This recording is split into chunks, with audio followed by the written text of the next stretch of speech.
Halo viewers semua, kembali lagi bersama Movie Story, channel YouTube yang akan memaparkan secara singkat alur dari sebuah film dengan cara yang menyenangkan dan mudah untuk dipahami.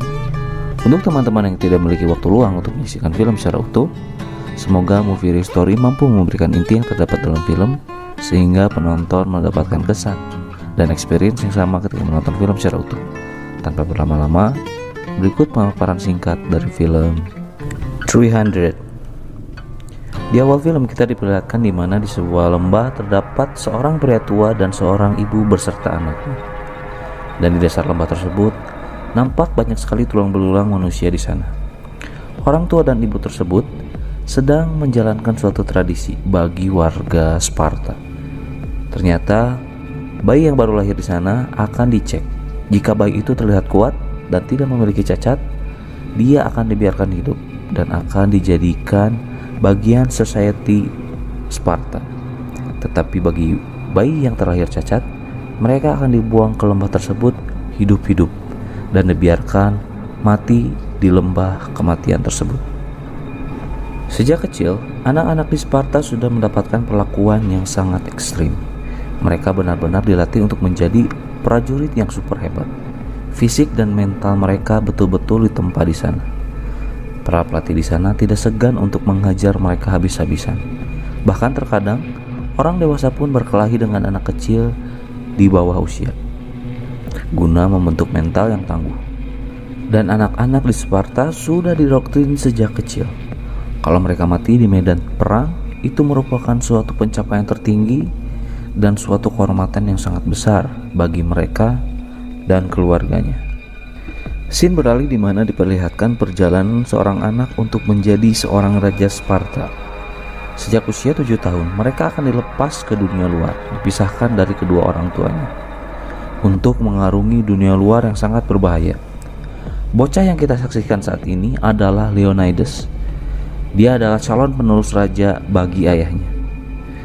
Sparta sendiri memiliki tradisi di mana untuk menjadi seorang raja mereka harus berhasil bertahan hidup dan membawa seekor serigala ganas untuk menunjukkan ketangguhan dan mentalitas bagi seorang calon raja.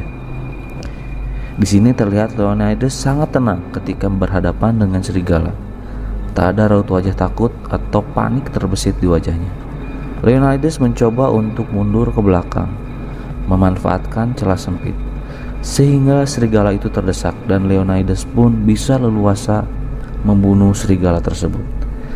Strategi Leonidas membunuh serigala dengan menggunakan celah sempit ini akan menjadi strategi yang sangat mutakhir di masa depan, yang akan mengukir sejarahnya. Setelah berhasil membawa serigala tersebut, akhirnya Leonidas pun kembali menuju tanah airnya, yaitu Sparta. Semua orang bersujud di hadapannya menyambut kedatangan seorang raja yang baru. Scene beralih di mana Leonidas kini sudah menjadi seorang raja. Dan di sini Leonidas mendapatkan kunjungan seorang kurir kerajaan dari negeri Persia. Dengan perasaan bangga, pengantar pesan raja Persia itu pun masuk dan mengacungkan kepala-kepala raja yang telah berhasil Persia taklukkan. Nampak warga Sparta tak bergeming sedikit pun melihat kejadian tersebut. Akhirnya pengantar pesan raja itu pun bertemu dengan Leonidas. Leonidas pun menanyakan perihal kedatangan pengantar pesan tersebut, dan si pengantar pesan itu pun mengatakan bahwa Xerxes menawarkan daratan dan perairan, yang berarti raja Persia tersebut menginginkan pendudukan wilayah Persia di Sparta. Sang pengantar pesan pun mengatakan bahwa Leonidas hanya perlu berlutut dan menyerahkan kekuasaan kepada Xerxes, dan dia pun akan dijadikan panglima di seluruh daratan Yunani, atau jika tidak, pasukan terbesar di dunia akan membumi hanguskan Sparta. Leonidas pun langsung menolak tawaran tersebut, dan para utusan dari Persia itu pun Leonidas bunuh dan ditendang ke lubang yang sangat besar dan dalam. Leonidas pun mendeklarasikan perang. Leonidas pun tidak bisa berperang begitu saja, karena dia harus berkonsultasi dulu dengan para pendeta Epor. Mereka adalah pendeta sekaligus peramal yang mampu memprediksi kejadian di masa depan. Setiap peperangan yang terjadi di Sparta tidak bisa diputuskan begitu saja tanpa ada hasil ramalan para pendeta dewa kuno tersebut. Ritual pun dimulai dan para pendeta itu pun menyebutkan bahwa Leonidas tidak bisa berperang melawan Persia karena Sparta akan di bumi hanguskan dan kalah. Mendengar hal tersebut, Leonidas memutuskan untuk pulang dengan sedikit kesal dan jengah harus mendengarkan kata-kata takhayul dari pendeta tersebut. Leonidas merupakan salah satu orang yang tidak mempercayai takhayul yang dibuat oleh para pendeta Epor tersebut. Tak lama setelah kepergian Leonidas muncullah Theron dan juga salah satu pasukan Persia. Ternyata Theron berkhianat dan memberikan sogokan kepada pendeta Epor tersebut agar memberikan ramalan palsu kepada Leonidas dan mengurungkannya untuk berperang. Scene beralih di mana Leonidas yang sedang berdiskusi bersama istrinya dan menceritakan perihal ramalan dari para pendeta Epor tersebut.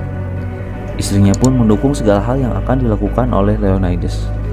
Istrinya pun berkata bahwa ini bukan tentang siapa dirimu, bukan tentang kau seorang raja atau sebagai seorang suami, dan juga bukan seorang ayah, tetapi pilihlah sesuai hatimu sebagai seseorang yang bebas.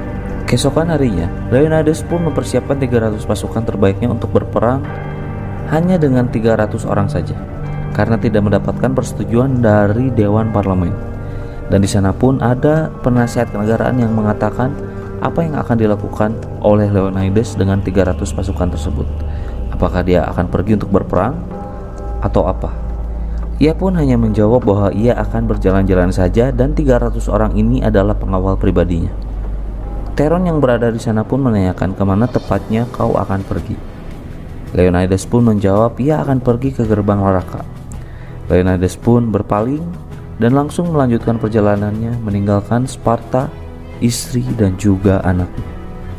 Di tengah perjalanan, mereka berpapasan dengan orang Arcadian. Mereka hendak membantu Sparta dalam melawan Persia. Ini adalah Dakos, sahabat dari Leonidas. Ia sangat terheran-heran karena pasukan yang dibawa oleh Leonidas sangatlah sedikit, tak sebanding dengan pasukan Persia yang sudah bersandar di pesisir pantai dan siap untuk menyerang. Dan Dakos pun mengatakan jumlah orang Sparta tidak sebanyak jumlah orang Arcadian yang ia bawa.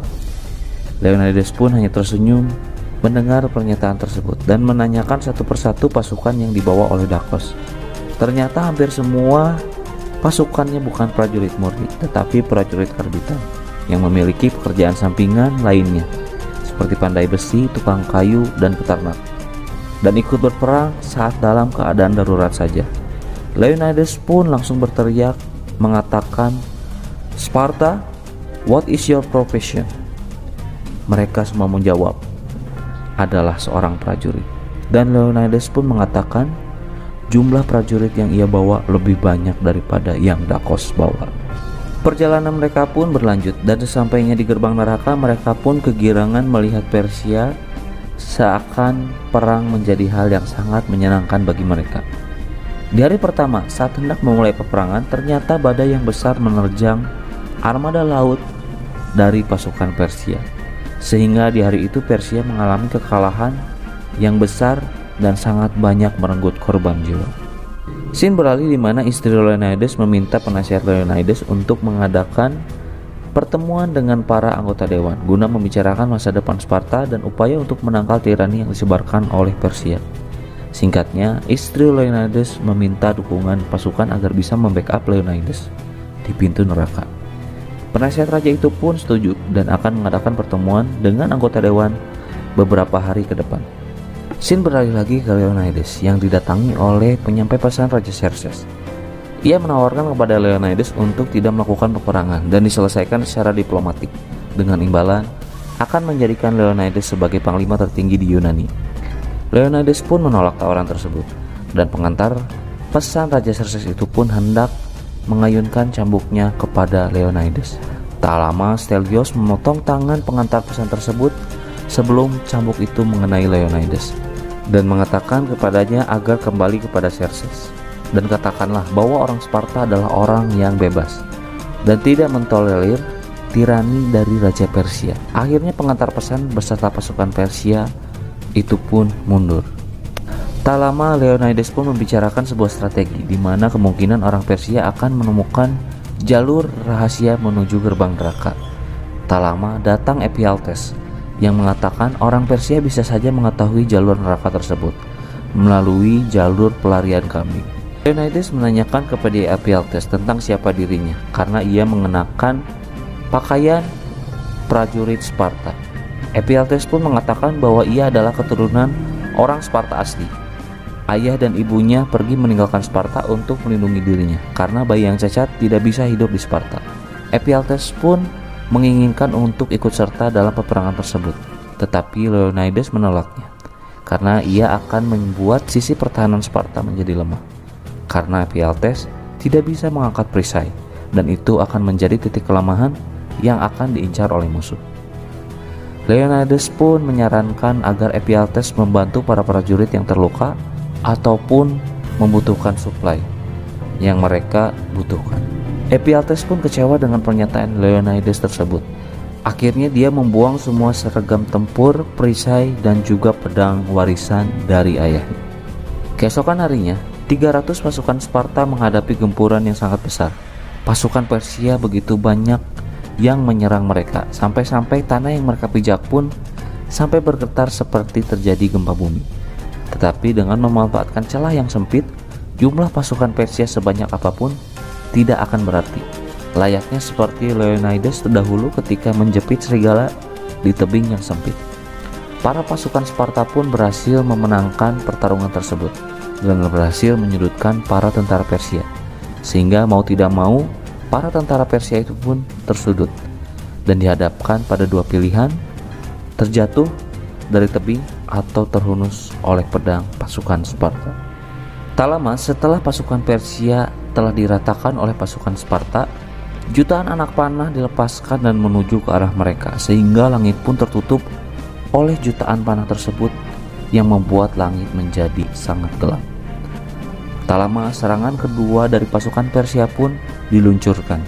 300 pasukan Sparta pun bersiap dan membuat barikade untuk bersiap menghadapi serangan berikutnya.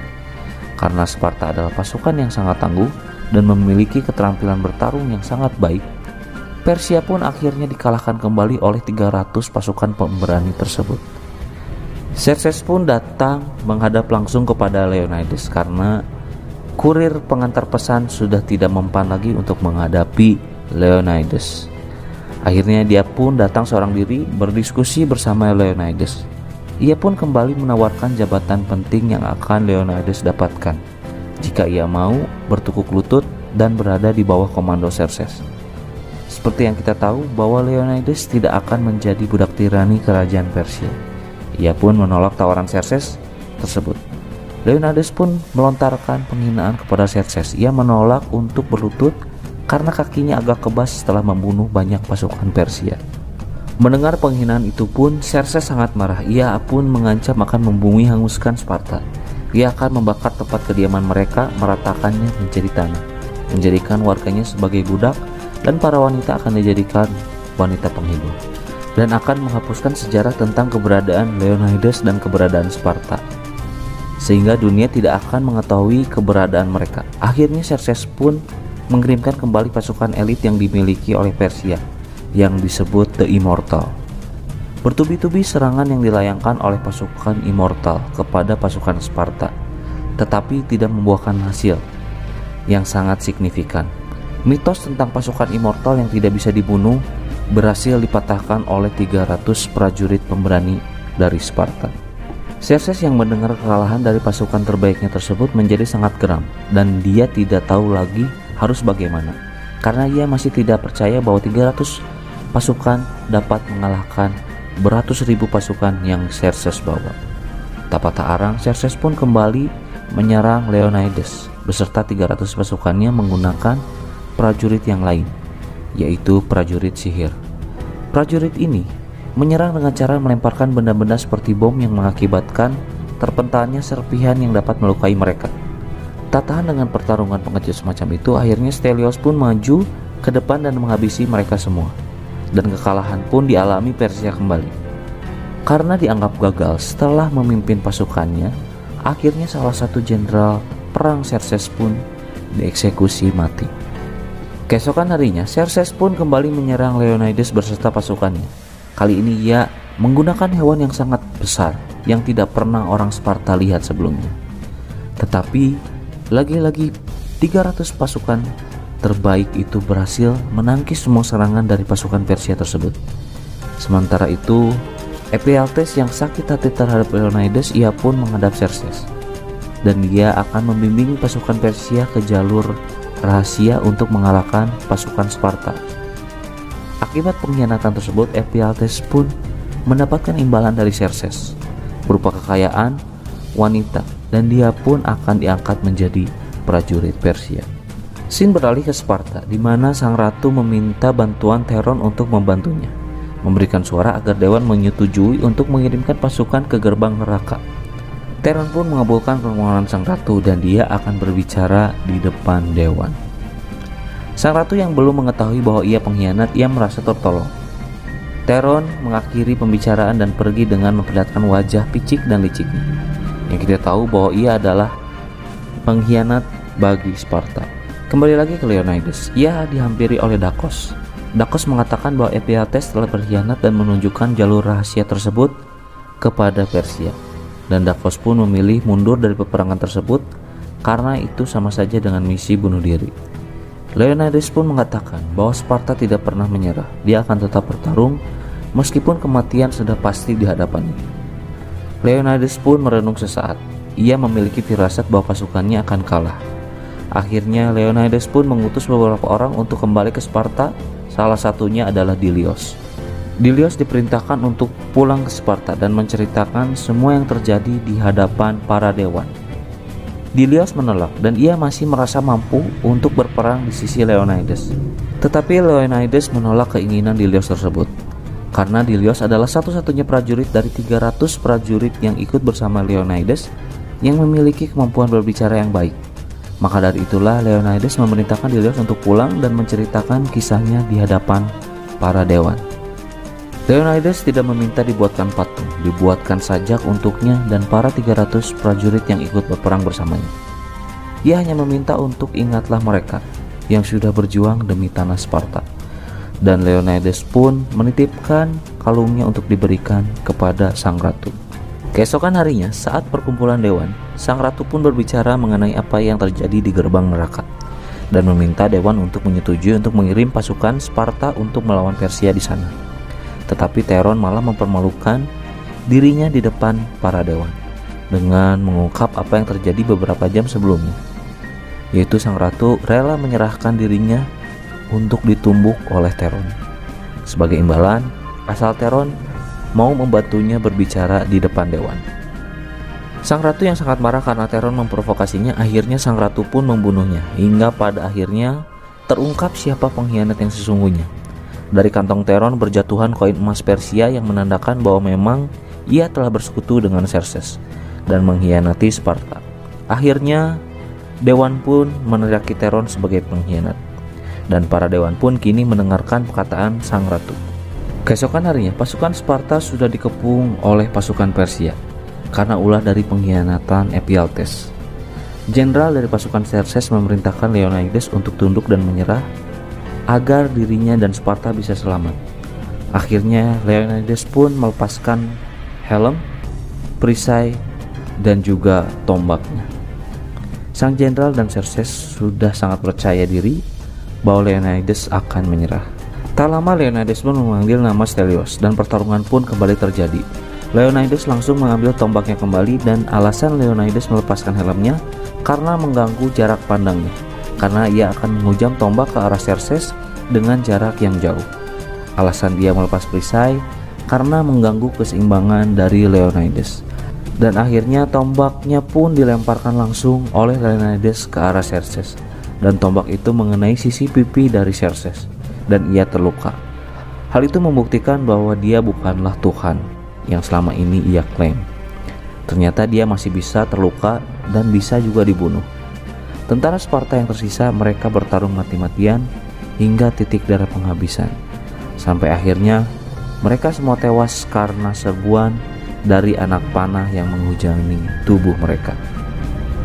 Scene beralih di mana akhirnya Dilios sampai di Sparta, dan ia pun menceritakan kisah keberanian dari seorang raja dan 300 pasukan yang bertempur melawan ratusan ribu pasukan Persia di hadapan para anggota dewan. Anggota dewan pun mendengarkan pemaparan dari Dilios. Mereka menyesal mengapa mereka tidak mengirim pasukan sedari awal, sehingga kemungkinan besar Leonidas tidak harus mengalami kematian.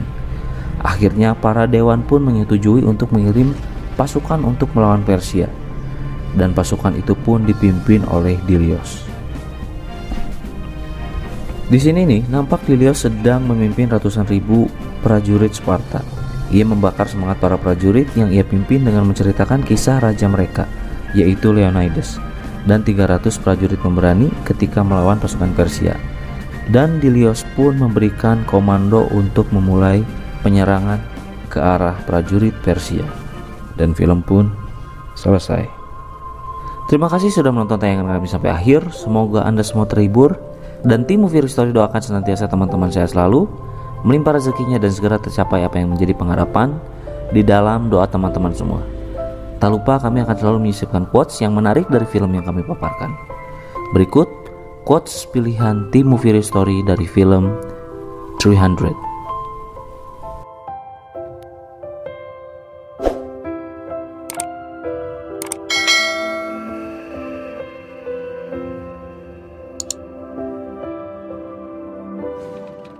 Sampai jumpa di video selanjutnya. Wassalamualaikum warahmatullahi wabarakatuh.